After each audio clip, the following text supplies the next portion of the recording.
Hello and welcome to this episode of Bloodhound Pix. I am one of your hosts, Craig. And I'm Josh. In this episode, we are doing my double feature pick, and it is 2010's The Last Circus by Alex de la Iglesia, and then 2013's Borgman by Alex van Vomerden. From what I heard in the... I hopefully didn't botch that, but that's how I heard it in an interview, so I'm going with that. So I guess we'll go in order. This kind of pick where there are two movies that I've actually been wanting to do on this podcast for some time now, but I always kind of voted them out for something else. And yeah, they're kind of in that weird vein where, because they're international, they're titled as international horror, but also there's the argue that they're more drama, black comedies or whatever it may be. So that's and they're both kind of have absurdist elements and are kind of bleak for the most. I mean, yeah, I think they're both pretty bleak. So that is the theme we're going with, I guess, for this. So international let's start with the bleakness. Bleakness is the theme. So but only in other countries, though. Yeah. Yeah. Oh, that's that too. And that too. Alex that do 3 name elements. So or more than 2, I guess, because so this is our second movie. Only our second by Alex de la Iglesia. The first one we did, which was Day of the Beast, that's also on Shudder. There's a great remaster they did that they made for Blu-ray that I own, and it looks amazing. And it's a really good movie, especially if you haven't listened to the episode. Listen to it and watch that movie.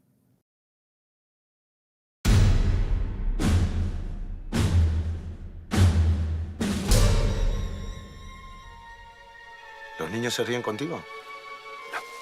No. Es que yo soy el payaso triste. Yo no hago gracia. ¡Hola! ¡Ey! Bienvenido al circo, chaval.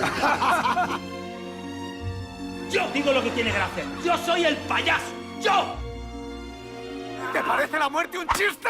¡Ah!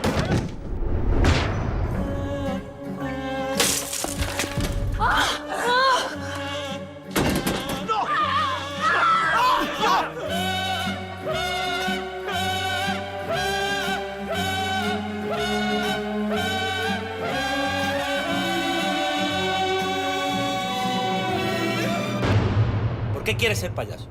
¿Y usted? Porque si no fuera payaso sería un asesino. Pues yo también.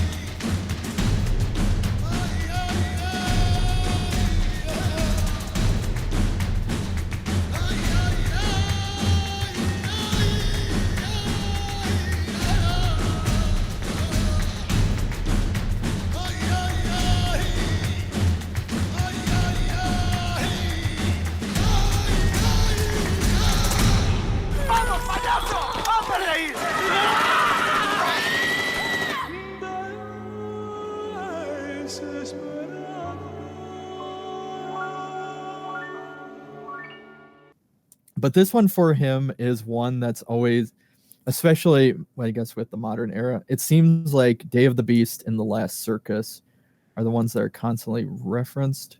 Day of the Beast references his best by, if you look at any of these kind of rankings and stuff like that, which we normally don't follow. But Last Circus, I think, was kind of one of the ones that is known for doing the most international success, I believe. It kind of brought more acclaim to him, stuff like that. Though he's had a long career long before that point. So the story itself, it takes place in Spain and is about a sad clown named Javier who becomes a sad clown because his father was the funny clown and his grandfather before that was the funny clown, but he never really had a life because of the fascist regimes and everything about it that his father said, go off and become the sad clown, because to be funny, you need to have had a childhood and you haven't. And so his father ends up going into a work camp for this kind of fascist government, ends up getting trampled to death by the leader's horse. And then we basically jump ahead to the 1970s, where Javier is now starting as a sad clown, and he falls in love with a trapeze artist.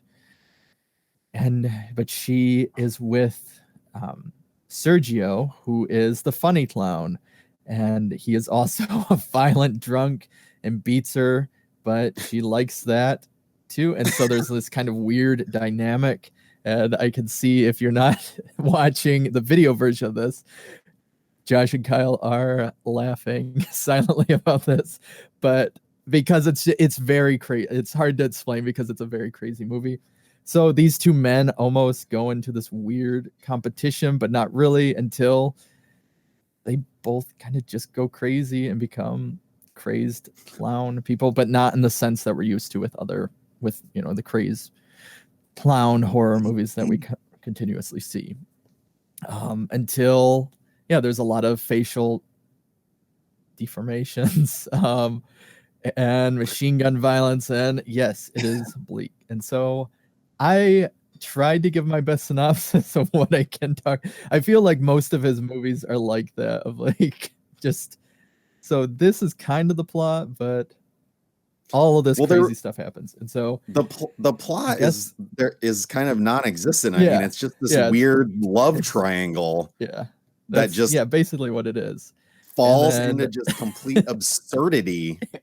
So I guess, Josh, what were your thoughts on it? Tell us, because I think this was my second watch, or both of these movies too were films that it took me multiple times to get through. I think because of, you have to be in a mood for them because they are not just easy watching. But yeah, Josh, what was it like for your first time watch? So okay. Well, I guess I should start out by saying that Uncle Josh had a few while watching The Last Circus, which is probably the best way of going about it, except for I don't really remember a whole lot of it.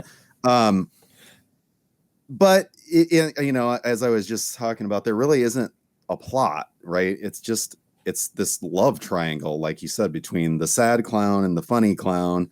And this chick is in this abusive relationship, and she kind of likes it, but she also likes both of these guys, and it just gets drug out for way too long of a runtime. But yeah, these dudes just go fucking nuts, and it was just absurd. in pretty much the only other De La Iglesia film I've seen, which you just mentioned, we did the Day of the Beast episode, which was also fucking absurd. That one a little more so.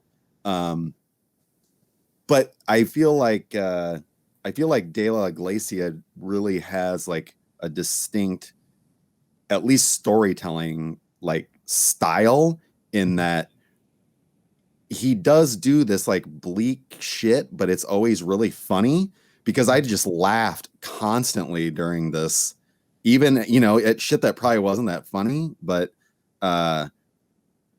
just the level of absurdity of it, it's a decent chunk of the runtime into it when Javier really loses his shit, and he fucking burns his face with the iron and burns his fucking lips, and you know what I mean? It's just this is so goddamn ridiculous. And then gets the dual fucking Uzi machine guns, and it's just oh my god, this is fucking ridiculous. I mean, in a good way. It wasn't bad at all. And it was really cool to see something so fucking absurd that would never get made in this country. No, not at all. I mean, ever. There's no way. So yeah, I mean, it was really good. It was just way too damn long. But you know, we had that problem with your other pick too, which we'll get to. Yeah. But no, yeah, it's a tough one, and it's probably I've seen, but yeah, and going off of Josh, what you were saying is he does have this. Even I would say Day of the Beast is definitely funnier. It's more openly funnier. Yeah. But yeah, all of his stuff has this that I've seen. You know, it has this kind of hilarity to it. I know what Witching and Bitching. It's been out for some time, but they're finally, I think, going to release the Blu-ray that comes out in October here.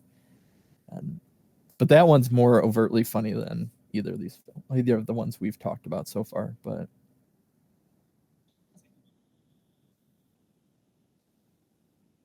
yeah.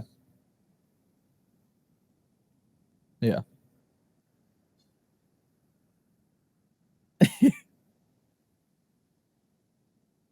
Yeah. Yeah. I think it would be because even now it's like a hard watch to get through. So, but yeah, if it didn't have that humor, I think you would just be like, oh my, yeah, like 30 minutes in, you'd be just kind of, no, I can't do it, you know?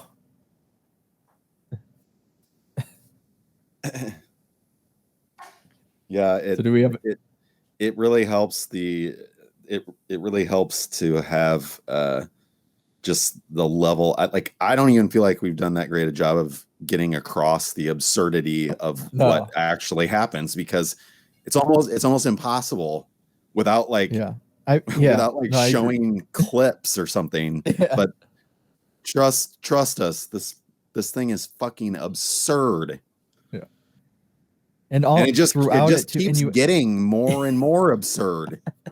And you never really see him actually perform. It's like, but there's like this chaos in the circus too when a show is going on, kind of, and it always has, they call him it's like the Ghost Rider, which is basically the stuntman. Mm-hmm. And he keeps flying, like during these chaos scenes, they'll be having normal chats or whatever, and exposition or whatever, and he'll keep flying and hitting into the wall and just landing on the ground, and like, you know, getting back up, and it's like this consistent thing. Or the elephant, who is pretty much was it just women? So the elephant like ends up, you find out that it killed the elephant trainer's wife because it's jealous of other women and all this other stuff. Fucking absurd. Yeah. And then it's all shot in a very kind of gray manner too. Yeah,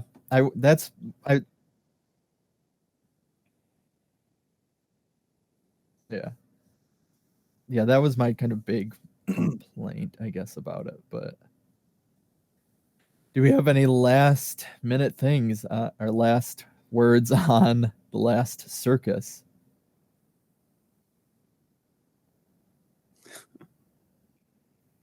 Yeah. Absurd is the word. Hey, and so now on to another one that it took me a couple tries to watch. This is Borgman.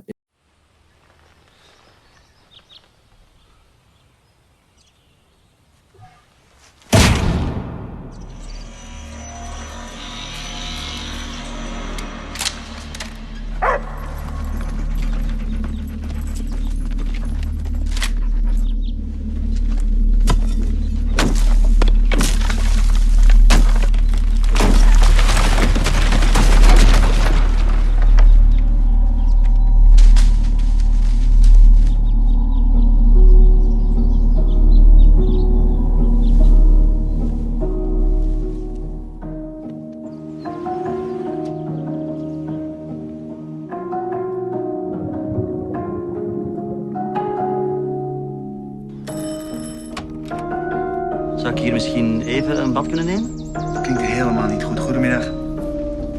Ik ken uw vrouw. Wie is dat? Goedemiddag. Ik kom me aanbieden als tuinman. Komt u binnen. Je mag niet weg. Dat kan. Maar dat heeft consequenties. Ik ben gemerkt. Dr. Baumgarten? Ja? Er is iets om ons heen, Richard. Iets wat buiten ons is en af en toe naar binnen glipt.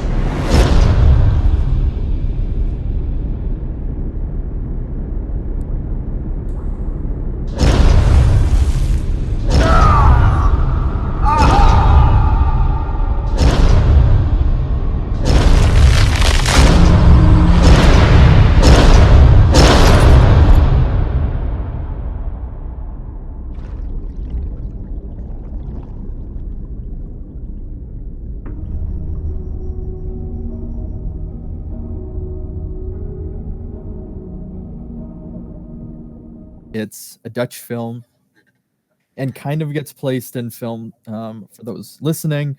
If you've seen movies like Funny People or not Funny People, Funny Games. Yeah, it's like the Judd Apatow movie.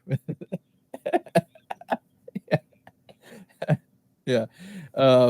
No, Funny Games, and it's, you know, a lot of those where you have kind of the stranger come into the house, and it's you know, an upper white class house, and kind of really throwing a wrench into all of it. But he, it seems like, has some potentially mystic abilities.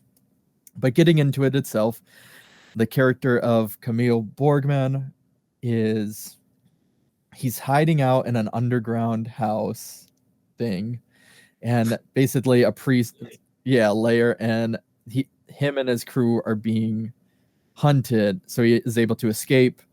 And in trying to escape, he comes across this very kind of, you know, upper white home, and knocks on the door to get in and get a bath and all this stuff. And to say it, he says the husband opens the door, Richard, and he says, "I know your wife." And he keeps kind of messing with him until Richard finally snaps a little bit and hits him. And then the wife brings him in, or helps him out, and is nice to him. And the wife starts becoming basically obsessed with Camille Borgman in this strange way that's not really explained fully, but she just has this obsession about him. And then she says, "Well, I can help you become the gardener." And then his team, again, spoiler alert, then start picking off all of these people to then make sure they're all then a part of this family dynamic. And it is not, in a way, it's not like Parasite, because in trying to explain this, I know it can seem like that, but no, it's not like that movie. But yeah, so then it kind of becomes more and more where they're getting the family turning on one another. There's hostilities. So I mean, this is a film that just gives you so many questions and doesn't answer any of them. And, you know, I mean, the scene that Craig described of the main guy whose name is Borgman and his like compadres, literally they're like in these underground, I don't even know what the fuck you call it. That's how the movie starts. And you're just like, why the fuck are these people underground? What the fuck is this? This makes no fucking sense at all. And then it just goes on to the next thing. And it's like, no, I guess I'm supposed to just not question that. It's fucking weird. Why the fuck are they underground? But that's the first thing that you see in this film. So it literally starts out in this like crazy logic, I guess, where you're immediately asking why. Mm-hmm. And it really never stops. And the more like there's several other weirdo things that go on. Kyle brought up the fact that they all have this identical scar on their back. And it's like, well, we can speculate what it is, but I don't fucking know. I literally have no idea outright why they all have that. What the fuck is it? And that's just one example. There are numerous other things where, you're asking yourself, like, are these fucking people, are they ghosts? Are they fucking sorcerers? Like, there's some like element of the supernatural in there. It's very fucking subtle, but it's in there nonetheless. And I didn't even really catch it until this was over. And I was just thinking about all these fucking questions that this movie raises and doesn't answer, because it's a lot of them. And so, if you don't like that, you're not going to like this movie, because it literally just ends on like, what the fuck are they doing? I don't understand any of this, but I liked it. It was just a little too vague. Yeah. Just a little too vague. No, and I it was agree. too fucking long. There's no way it needed to be as long as it was. But yeah, I mean, that's what it's in that. I mean, I agree it being too long, but it's in that weird place where it's too long for what it is, but the questions it asks, then it feels like it's too short. And like you were going, like in that weird time where you're like, okay, well, if you had longer, would you then explain this more? Or are we just with it just ending? And I think I don't know. No, obviously, yeah, no. But yeah, I know it's connected to a fairy tale in the sense of, because he, at many points, again, spoilers, he's sitting on top over her while she's sleeping, like the I can't think of it, like the, yeah. And it's kind of, and what's interesting, I mean, it kind of adds to the humor, or I guess in the same way as Last Circus. How I was talking about Last Circus, you have Sergio, who is kind of this horrible guy. Then he has this element to kind of, I guess, show that element of humans being complicated, where he is he cares a lot about children in that sense. But then you have somebody like Richard, the husband, who the whole time you're saying there, okay, he's like this, very surface level jerk, upper class, all of this stuff. So we shouldn't like him. And then it gets to the point with, as like it's going on, you're almost like, or Andy's racist too. Like that's shown throughout it as well. But like, oh man, I'm starting to feel bad for him, because he's not like his wife is then just like smacking him in the middle of the night, saying that he cut her leg, even though it was just a dream, or she's screaming at the kids, and he's like, hey, why you don't need to scream at them, why are you doing this? And it's interesting in that kind of element. See, I think to answer, or just to give my interpretation, I think it was instantaneous. Like, this dude is obviously like fucking Dracula, right? Like, he, in some weird way, he's able to influence people. Clearly, he basically makes this woman fucking lose her mind. I mean, to the point where at the very end of the film, she wants him to kill her husband. Like, but why? Like, that doesn't make any sense. He didn't do anything to you, and he's the most sane person out of any of you fucks. And so, it's like, she wouldn't have, I literally think from day one, he has been like in her head. And like those, you mentioned too, I think it was you, Kyle, that those scenes when the woman, I can't remember, Martina. Yeah, it's Martina. Or Marina. Marina, yeah. The wife. Yeah. So there are a few points when she's sleeping, like in the evening or whatever, and you just get these shots of Borgman naked sitting on her, which is again the famous painting recreated basically. And it's like, so that's fucking weird. it's also pretty clear that he's influencing her fucking dreams, right? I mean, that's the whole point of it.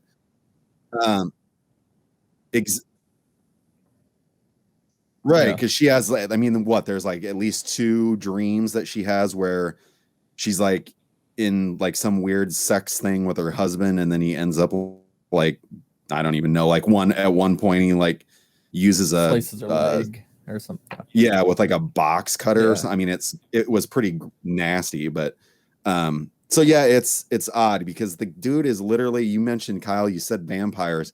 I mean, they aside from fangs and being out in sunlight, they pretty much act like vampires. Yeah. And I don't know, I guess it's one of those two where the only other, I mean, issue again, and this is not as we've all kind of mentioned, the acting is great. It's a good movie. It's just the way the story kind of unfolds. It leaves you with more to be desired. But there are points within how some of the characters, like especially the wife, where you're like, okay, so she's getting manipulated.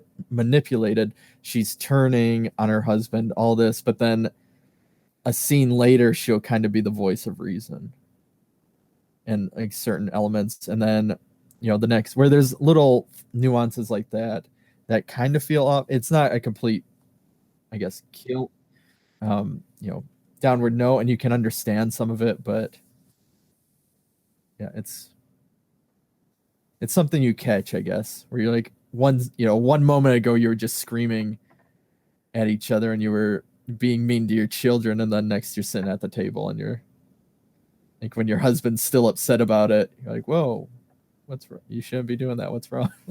Daddy's just sad, kids, or whatever she says when he loses his job. And it was weird too, because it was funny, and it was like not like humorous comedy. It was just like, I don't even know if it was intentional, but like, we've mentioned that Borgman has like a crew, right? Yeah. So again, this shit just comes out of fucking nowhere. He like calls up these 2 women. It's the first time we've seen these 2 women, and they're like literally like lethal assassins. Yeah. And it's like, what? This guy has fucking like these 2 female assassin people? Okay, I guess. They're like doing this very intensive yard work, and they're still wearing their suits, but the suits are all plain. Yeah. Well, I was just gonna say, and speaking of the humor with these 2 women assassins, so they kill the original gardener of this house where this couple live. They kill the gardener in order to get Borgman the job, and then they also kill the gardener's wife. And they have to get rid of these bodies. So what they fucking do is they like go through this process of draping the bodies on their stomachs. They're on this bed, and they drape like from the waist down, put their fucking heads in buckets, fill the buckets with cement, and then throw them into a lake or whatever. Yeah. And I'm thinking, why are you doing that? Just put their fucking feet in it. And is there like some alternative method to like making sure corpses don't float to the top by doing your head instead of just putting your feet? And then they cover up the pond and just like throw, grass seed or whatever to let it regrow. And no, but that was an issue, because you have those shots that you were talking about where you see the bodies hit, and it does it about 3 times, and then it just, you don't see it anymore. I was like, I thought there would be that would build to something as well. So yeah, I mean, our consensus, I think, on it was that it's good. It's just kind of missing that thing to really, I don't know, bring it, I guess, further. It'd be like really great. Yeah. Yeah. The biggest, I think the for me, the biggest issue, which I have with pretty much everything, is this needed about 20 minutes cut out of it. Yeah. Which is fucking slower than fuck. Yeah. Yeah. It does. I mean, that's why. Yeah. By the time, like toward the end, when they did like that fucking like act routine and had the music playing, and I'm just like, what the fuck, man? You don't need any of this. Yeah. And I mean, you know, like, fuck. well, I was even, so this is my, guess I've tried this multiple times. I've said about that. This was my first full, or no, I've seen it. This would be my second full time watching it. But I watched it, last time I watched it, I was like, I made it up to a certain point and I stopped. And then I watched it again, finally sat through, and I was like, oh, I was almost done. But then I just gave up. And that's kind of how it feels. And I'd say with, as we kind of, to go back to the very beginning, you know, there's certain movies with the ambiguity where it's justified. Like, I guess the big one in the horror world is Stanley Kubrick's The Shining. Like, whatever ambiguity there is, you're like, okay, it makes sense. A David Lynch movie, it's justified. With this one, it just feels like it's ambiguous for the sake of being ambiguous. I don't know. So that is our last comment on Borgman. If you've seen The Last Circus or Borgman, tell us what you think, obviously. Comment on it if you agree, disagree, whatever it may be. And then, if you have any suggestions for, international horror, obscure, independent films that you think deserve to have a spotlight shined on it, of course, send them our way, because we're always looking for more and excited to watch other stuff. Pix podcast is part of the Morbidly Beautiful Podcast Network. Produced by Josh Lee, Craig Drum, and Kyle Hintz. Music by Raymond Seed. Editing by Kyle Hintz.